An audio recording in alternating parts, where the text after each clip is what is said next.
Welcome to Rhyme City, a celebration of the harmony between humans and Pokemon. Pokemon Detective Pikachu, directed by Rob Letterman, and tells the story of Tim Goodman, played by Justice Smith, who, after being told that his father is dead, runs into a Pikachu with amnesia, voiced by Ryan Reynolds, and together they try to solve the mystery behind said father's death. Note, if you're watching this, I'm going to assume that you have some sort of familiarity with the topic of Pokemon. If you don't, I can't help you. So here's the long and short of it. Pokemon is worth watching, but only just. And only just because of Ryan Reynolds as Pikachu. And basically it's just Deadpool with less cursing. 100%, if Reynolds wasn't in this movie, it would be a complete disaster. So there's actually a pretty good story here, but how they choose to tell it is what screws everything up. For one thing, the writers apparently aren't very good at writing interesting characters. That's why Ryan Reynolds is the one who saves this movie, because most of what Ryan Reynolds does is off-the-cuff improv stuff. As far as the other actors are concerned, they were bland. At best, they were bland. I mean, for the love of God, Ken Watanabe is in this movie, but you'd be forgiven if you forgot that he was in this movie. I mean, he shows up in a couple of scenes, and I guess his character serves a purpose, but they really could have got a lesser actor to pull off the same thing. There's no reason to have that name. Even Bill Nighy shows up in this movie as a pretty substantial character. And while Bill Nighy is usually pretty awesome regardless of what he's doing, even he couldn't make this movie more interesting, provided he was actually trying. It doesn't help that the other main character here, Tim Goodman, is played by Justice Smith. The only other movie I know Justice Smith from is Jurassic World: Fallen Kingdom, and oh my god, was he irritating in that movie. And he's not a lot better here. He's basically a downer through this whole movie. You know, I get it. His dad died and all that sort of stuff, but jeez, get this guy a Red Bull or something.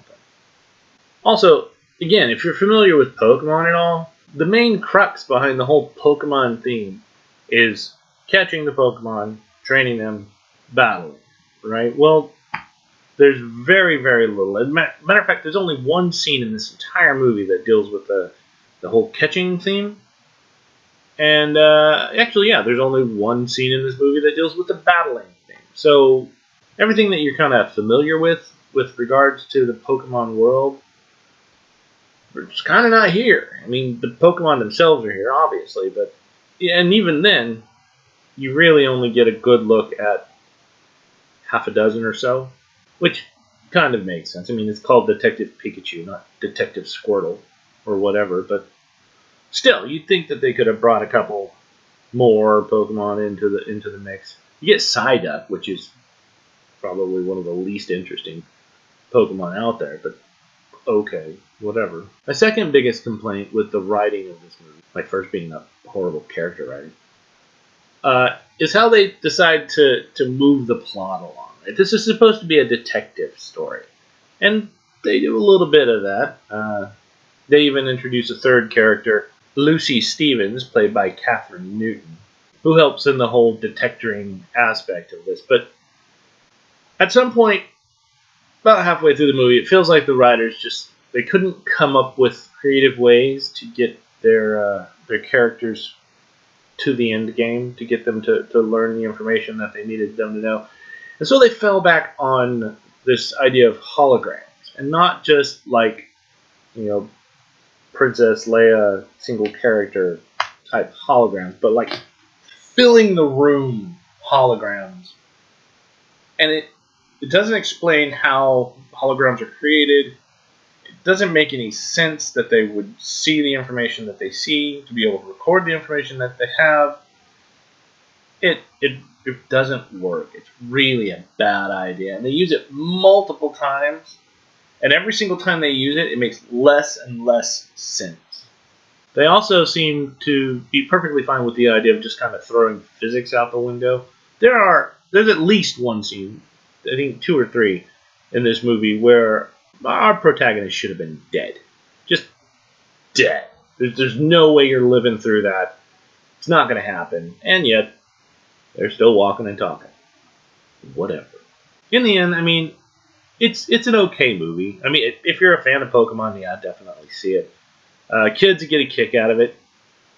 It gets pretty ridiculous near the end, and I'm talking about a world with Pokemon in it, so ridiculous is already a theme, but that doesn't excuse some of the stuff that they do in this movie. It's not enough. I also don't see there being a sequel to this. Let me take that back. I see there being a sequel if it makes enough money. I don't see how they're going to do it. I mean, what made this work was Pikachu's ability to talk to the Tim Goodman character.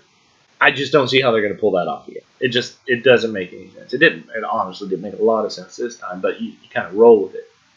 I don't see them doing it again. But what do I know, right? In the end, I'll give it a 3 out of 5 stars. It's worth seeing, and depending on your interest in the topic, maybe worth seeing in the theater. But it's not for everybody. And if you're the type of person who really pays attention to the details, yeah, you're going to hate this movie. It's not going to work for you at all. And that's my opinion on Pokemon Detective Pikachu. Thanks for tagging along on this review, and I'll see you back here next week. I know this isn't a Bulbasaur. This is an evolved form of Bulbasaur, but I don't know what it's called.